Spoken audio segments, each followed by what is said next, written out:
The same language was used with one person after another. Just take a look. According to investigators, these are the scripts con men use to reel in lonely victims. It didn't matter if it was male or female. The script, she says, blasted out on dating sites, strategically designed to start relationships and keep them hooked. I'm totally new to this online dating stuff.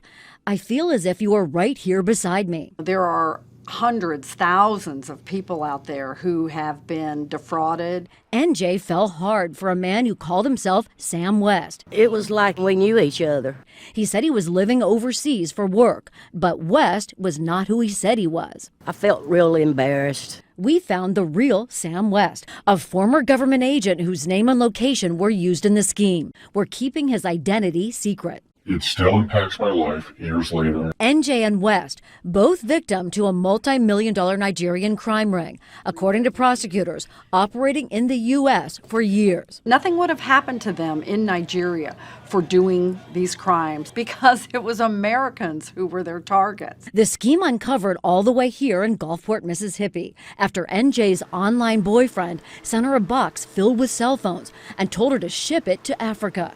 That's when she called police. That one phone call took down this massive fraud network. Department of Justice Attorney Connor Mulrow and Mississippi Southern District AUSA Annette Williams. We're a small branch office in Mississippi. You know, everybody's like, what the heck are you doing in Mississippi with this stuff? What the team discovered? Loads of other victims across the country, all conned into working for fake boyfriends and girlfriends. 360 email accounts, 1 million emails. A virtual network of American emules, as investigators describe them, trapped by this romance scam and other methods. And she says those mules were then shared by the entire Nigerian organization.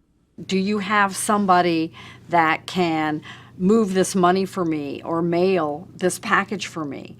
And they'd say, sure. Investigators say the victims unwittingly helped carry out a bunch of money-making schemes, like cashing fake checks and shipping goods bought with stolen credit cards, and ultimately wiring the laundered money back to Africa. It probably moved through 4 different hands before something went overseas. And the Nigerian criminals? Investigators say living large by local standards.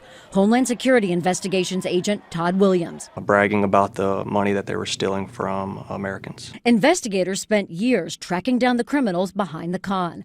And that's when they found the real Sam West, unknowingly mixed up in the scheme. I was overseas on a government assignment. Got a call from my wife that someone had come onto our property looking for me. And she wasn't alone. Other victims sent letters, all in love with a man they never met. They were asking, why aren't I hearing from you? What do you want me to do with the clothes, with the laptop? That Nigerian organization was recently taken down, with 12 pleading guilty and 3 others found guilty at trial. 4 are still at large. But experts say the con game is far from over. That's just the tip of the iceberg.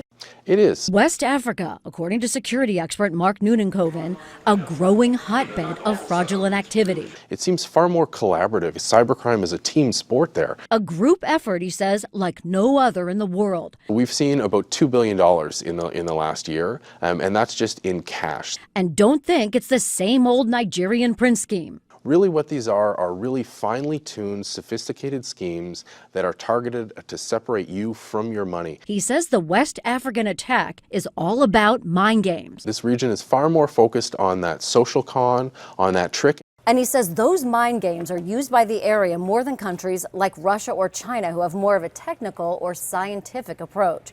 It's all about hooking you in with tidbits they find on social media and playing with your mind to send money versus just sending out a faceless malware attack.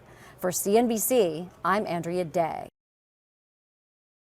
Hey there, thanks for checking out CNBC on YouTube. Be sure to subscribe to stay up to date on all of the day's biggest stories. You can also click on any of the videos around me to watch the latest from CNBC. Thanks for watching.